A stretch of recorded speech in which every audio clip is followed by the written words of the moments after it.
Hello everyone and welcome into Coach Craig's Sports. This is the NBA DFS video for Wednesday, November 6th. If you're joining me for the very first time, first of all, welcome in. Second, all this out. Today's video will be structured. I will be going over my core picks for both DraftKings and FanDuel. And I will also have the morning injury report listed down in the comment section of this video, as well as injury updates throughout the day, as well as an updated core about 20 to 30 minutes prior to lock. So definitely make sure you're using all those resources that I do put out, as well as my player pool over on Patreon. Definitely a lot of good resources out there. But without further ado, we'll get started with the DraftKings side at the point guard position with Russell Westbrook. It's $5,000. It is expected that Jamal Murray is going to be missing this game once again. Russell Westbrook did play pretty well in his absence. He's at $5,000, only looking for 25 points out. Currently, I'm projected for 30 tonight, but he definitely does have some upside for more. It is going against the Oklahoma City Thunder, obviously one of his former teams. Not really too much bad blood to be had there, though, at that. And then we move down to shooting guard with Benedict Mathurin of the Indiana Pacers, expected to be in that starting lineup once again with Aaron Nesmith missing for this game. It goes against the Orlando Magic, so kind of the middle of the road matchup there, but should be a pretty decent pace spot just with the Pacers playing at the pace that they do typically. Obviously a very good scorer in his own right. $5,300, looking for 26, 27 out of him. Played really well since he's getting the extended minutes. Currently I'm projected for 30, but does offer some pretty strong upside for more at the same time as well. Then we move down to small forward with OG Anunoby of the New York Knicks. He's going against the Atlanta Hawks. $5,000 looks like a really good value for him. Really slow start to the season, but has turned it on more as of late. Only looking for 25 out of him. He's still averaging just under 27.5 so far on the season. Like I said, it's been really good as of late. Currently, I'm projected for about 31, 32. But has a little bit of upside for more at the same time as well. Then we move down to power forward with Peyton Watson of the Denver Nuggets, expected to start in place of Aaron Gordon, who is going to be out for the foreseeable future. $3,400, only looking for 17 out of him. Obviously, with any type of player that's this low, you want to get at least 20 out of him. Currently, I'm projected for 26. Could have a little bit of upside for more, a little bit of downside for less at the same time as well. And then last but not least, we're going with Nikolai Vucevic of the Chicago Bulls at the center position, $8,200, looking for at least 41 out of him, averaging just under 45.5 fantasy points per game on the season. Goes against the Dallas Mavericks, and Derek Lively just missed their most recent game with a shoulder injury. We'll see whether or not he plays for this game. Otherwise, going against Daniel Gafford, and they did play a little bit of small ball in their most recent game as well, so could favor Nikolai Vucevic, especially in terms of scoring and rebounding overall. There is no Zach LaVine, so he's going to look pretty good overall. Currently, I'm projected for 44, 45, but definitely does offer some upside for more if this game remains competitive.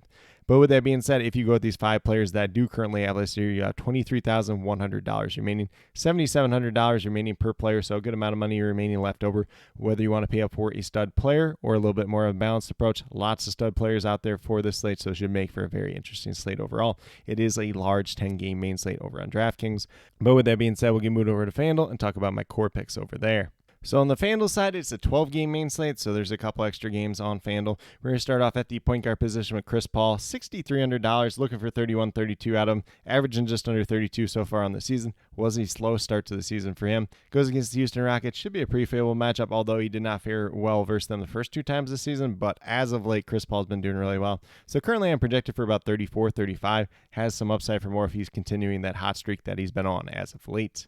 Then we're going to move down to shooting guard. Once again, we have Benedict Mathurin, $5,400 on the FanDuel side, looking for at least 27 out of him. Currently, I'm projected for about 30. Has some decent upside. Should be in that starting lineup with no Aaron Nesmith once again. So do definitely like him in this matchup. Obviously, you can play him at shooting guard or small forward, so he does offer a little bit of versatility there as well. Then we're going down to small forward once again with OG Anunoby, $5,900, looking for 29, 30 out of him. Averaging just under 28 so far in the season. Good pace-up spot versus the Atlanta Hawks tonight. Should make for an interesting back-and-forth game. Obviously, like I said, on the DraftKings side as well. Really slow start to the season, but has turned it on as of late. So definitely do like his upside in this matchup. 32, 33 fantasy points is what I do have him projected for, but definitely has some upside for more at the same time as well. Then we move down to power forward with Peyton Watson, once again, $3,700, looking for 18, 19 out of him. Obviously, when you have guys that are this cheap, you're looking to get at least 20 out of him. He should be in that starting lineup with no Aaron Gordon for this Denver Nuggets team. Currently am projected for 26 fantasy points on the FanDuel side, but definitely does have some upside for more, especially if he contributes in steals and blocks where you get the extra point on FanDuel as well. And then last but not least, at the center position, we're going with Nikolai Vucevic once again, $8,000, looking for at least 40 out of him, averaging about 43 so far on the season. Currently I'm projected for 44 on the FanDuel side, does have some upside for more with no Zach LaVine in this matchup, especially if this matchup does remain competitive. You can also look at Alfred Sengun, similar price tag, similar type of upside. Sengun might have a little extra upside, But it's going to be a pretty good slate for centers overall. You got them, you got Nikola Jokic, you have the trio of Domantas Sabonis, Anthony Davis, and Victor Wembanyama that can also be filled in at power forward. So it's going to be a very interesting center slate. And then we do have a pretty good potential value in Jerome Robinson-Earl if he starts in place of Zion Williamson once again for that New Orleans Pelicans team. Unfortunately, he's only eligible at center on FanDuel as opposed to power forward and center as he is over on DraftKings. But with that being said, if you go with these 5 players that I do have listed here on the FanDuel side, you have $30,700 remaining, just under $7,700 remaining per player. So a good amount of money remaining, whether you want to pay up for a stud or two, that's definitely something you can do on this slate. Obviously, a lot of options out there. Or if you want to roll out a little bit more balanced approach, that's definitely acceptable on this 12-game main slate as well. But with that being said, that's what I do have in terms of my core picks for both DraftKings and FanDuel. As always, if you have any questions related to NBA DFS, be sure to drop them down in the comment section of this video, and I'll get back to you as quickly as possible. And then once again, I will have a morning injury report down in the comment section as well as injury updates throughout the day. I'll have all the starting lineups posted throughout the evening as well. And then I will be leaving my updated core as a pinned comment down below about 20 to 30 minutes prior to lock or as those changes do become available. So definitely make sure that you're checking up on all that information as we do get closer to lock. But with that being said, if you were brand new to my channel, checking out for the very first time or have yet to subscribe, please consider doing so. Definitely would appreciate it. It helps to build the community that we're trying to build here at Coach Craig Sports, which is one that's truly for you, the viewers, helping you with your DFS. Right now, we have NBA DFS in terms of the core pick videos Tuesday through Friday. I got my NFL DFS player pool video coming out once a week, typically on Saturdays. And then last but not least, if you're interested in sports betting, if you're interested in prop betting whatsoever, be sure to check out the links and promo codes down in the description below for BetUS, Prize Picks, and Parlay Play. If you are a brand new user on any one of those 3 sites, when you sign up, make your initial deposit, you will get a first match deposit bonus.